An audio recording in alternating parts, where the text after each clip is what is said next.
ઉમેદવાર મિત્રો જે લોકોના રિઝલ્ટ આવી ગયા છે તથા નથી આવ્યા અથવા તો પાસ થઈ ગયા છે અને જે લોકો કોર્ટ કેસમાં જોડાયેલા છે તે દરેક મિત્રોએ ફોર્મ ભરી દીધા હશે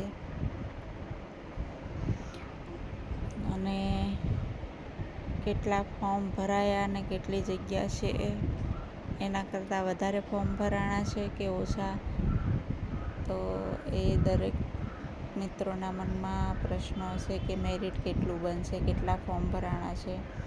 તો આજે આપણે જિલ્લા વાઇઝ કયા જિલ્લામાં કેટલા ફોર્મ ભરાણા છે તેનો આંકડો બતાવીશું. તો આપણે જોઈએ કે કયા કયા જિલ્લામાં કેટલા ફોર્મ ભરાણા છે, તો એના ઉપરથી આપણને મેરિટ કેટલું જશે તેનો અંદાજ આવશે. તો આ રહ્યો તેનો આંકડો. તો આપણે સૌથી વધારે ફોર્મ ભરૂચ અને ભાવનગર જિલ્લામાં ભરાણા છે. સૌથી વધારે ભાવનગર જિલ્લામાં અને બીજા નંબર આવે તો અમદાવાદમાં આવે. તો પહેલાં અમદાવાદમાં સિટી અને ગામ બંનેમાં થઈને 616 ફોર્મ ભરાણા છે. આ કોઈ ઓફિશિયલ આંકડો નથી, બરાબર. આ આપણે મળેલી માહિતી પ્રમાણે અંદાજિત આંકડાઓ છે.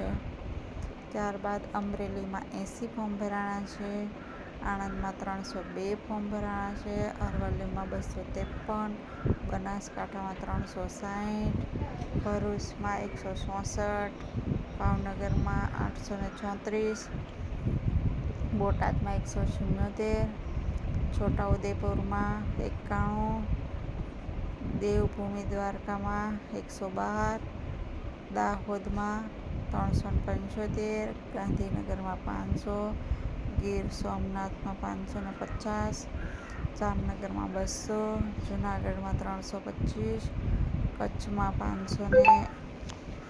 579, ખેડામાં 292, મહેસાણામાં 269, મહીસાગરમાં 340, મોરબીમાં 220, ને નર્મદામાં 80, નવસારીમાં 235, પંચમહાલમાં 381, પાટણમાં 281, પોરબંદરમાં 128, રાજકોટમાં 450, સાબરકાંઠામાં 440, સુરતમાં 393 ને સુરેન્દ્રનગરમાં 350 ને તાપીમાં 298 ફોર્મ ભરાણા છે.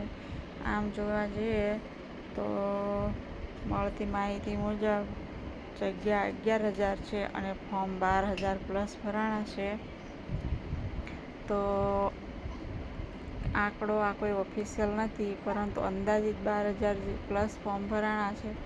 તો મેરિટ ક્યાં જઈને અટકે તે આપણે એનો અંદાજો લગાવી શકીએ છીએ કે 11,000 જગ્યા હોય અને 12,000 પ્લસ ફોર્મ ભરાણા હોય તો દરેક જેટલા પાસ થાય એ દરેકને આ નંબર લાગી જાય તેવું કન્ફર્મ ન હોય. પણ આ કોઈ ઓફિશિયલ આંકડો નથી.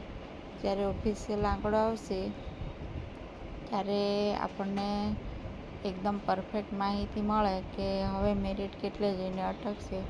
પરંતુ કેટેગરીવાળાને જગ્યાઓ પહેલાં ભરાય. જો મેરિટ ઉપર જશે તો કેટેગરીની જગ્યા પહેલાં ભરાઈ જશે અને જનરલની જગ્યા ખાલી રહેશે.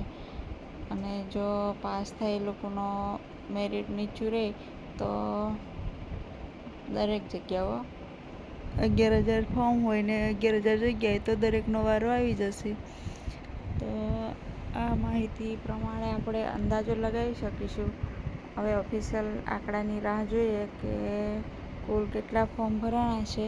ત્યારબાદ આપણે ઓફિશિયલ આંકડો આવે એટલે તરત જ માહિતી શેર કરશું અને એના ઉપરથી આપણે પરફેક્ટ માહિતી આપીશું કે મેરિટ એટલે સુધી અટકી શકે છે. તો જે માહિતી મળે છે તે આપની સાથે શેર કરું છું. આપને જો ચેનલ મારી માહિતી ગમતી હોય ને તો અમારી ચેનલને સબસ્ક્રાઈબ કરો, શેર કરો અને લાઈક આપો.